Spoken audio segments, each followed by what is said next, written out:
সাইয়েদানা ইসমাঈল ওনাকে রেখে হাজার দৌড়াদৌড়ি শুরু করলেন সাফা থেকে মারওয়া, মারওয়া থেকে সাফা।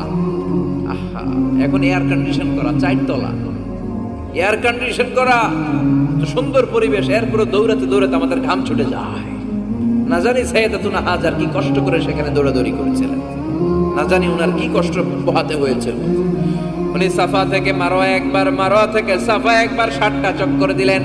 এই 7টা চক্কর, এই দৌড়াদৌড়িটা আল্লাহর কাছে এত ভালো লেগেছে, কিয়ামত পর্যন্ত সব হাজীদের জন্য এই জায়গায় দৌড়াদৌড়ি করাটা আল্লাহ ওয়াজিব করে দিয়েছে।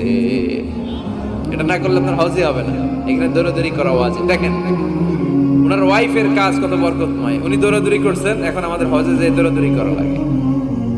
সুবহানাল্লাহ পড়বেন না? সাইয়েদনা ইসমাঈল আলাইহিস সালামকে মরুভূমির মধ্যে রেখে উনি দৌড়াদৌড়ি করলেন, পানি নাই, পানির অভাব, দৌড়ে আসলেন, এসে দেখে সাইয়েদনা ইসমাঈল আলাইহিস সালামের পায়ের ধাক্কায় জমজমের পানি বেরোতে শুরু করছে, কল কল কল কল করে আওয়াজ। সাইয়েদনা ইব্রাহিম, ইসমাঈল, হাজার এরা আরবি ভাষা জানতেন না, এরা সুরিয়ানি ভাষার মানুষ ছিলেন। কোন ভাষা? সুরিয়ানি ভাষা। তো পানি দেখে